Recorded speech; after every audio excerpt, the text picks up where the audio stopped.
There was a boy who sent me a note, and he describes how he's the best boy in the shir. He answers the questions when the Rebbe is not available. And he writes, imagine how I'm standing there on Yom Kippur thinking about the things I've read and the things I've seen, knowing I'm going to do it again.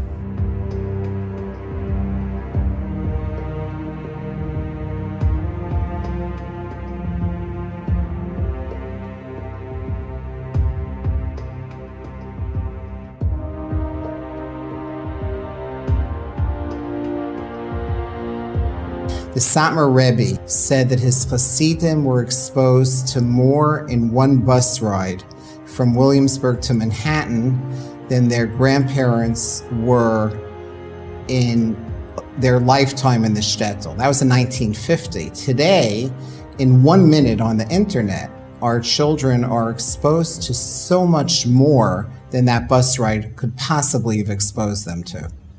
The average first exposure to pornography in children today is 11 years old. Children that are 11 years old are going home, doing homework, and usually by accident the first time, they're exposed to inappropriate content. They often wish they could rewind the clock because they say once they see it, these images come into their heads in a way that's very, very hard to get rid of. And it's tragic. It's really hurtful to see.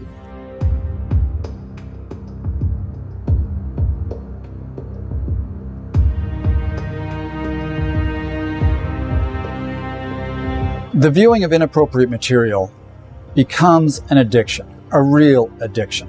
When we deal with addictive behaviors, there are literally neural pathways in the brain that start changing. There are pleasure centers in the brain that start being created, that start being depended upon. We are dealing with kids who could easily fall into an abyss that is not just a teenage problem, but quite frankly, a marriage problem, a self-esteem problem that carries well into adulthood. The addiction to inappropriate material is something that shuts you down emotionally. The only emotion that you have when you view this is your prurient interest. So when you're addicted to the viewing of inappropriate material, how can you have a loving relationship, a normal relationship with a wife, with family members, with your children?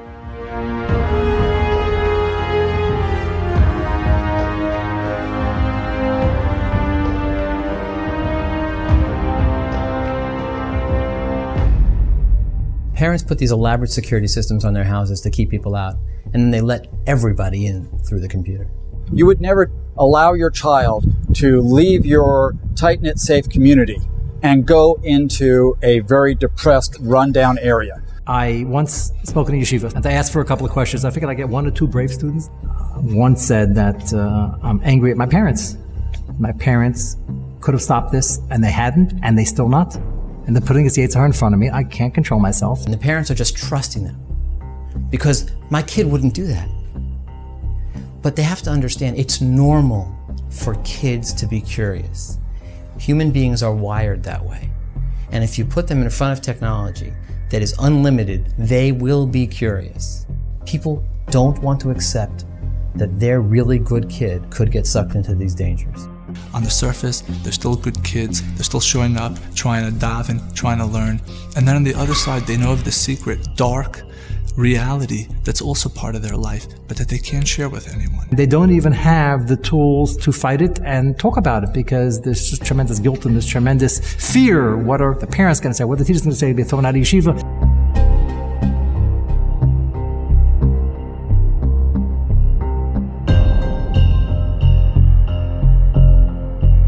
The internet pulls a kid in to thinking that they're totally private, that it's just them and the screen in a dark room with nobody watching, when in fact the audience is basically the whole world. Kids don't realize the content is forever and it's going to be there their whole life. Everything that you do and every button you've pushed ends up recorded permanently. You know how when you click that little agreement at the beginning of signing on to a service like Facebook, we don't even realize what we're clicking onto. They basically own the content.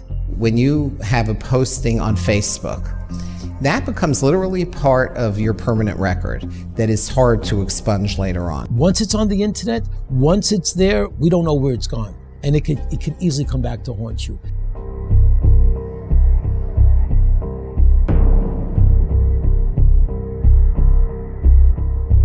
Many parents come to me, they say, I'm 50 years old, I'm not learning this stuff.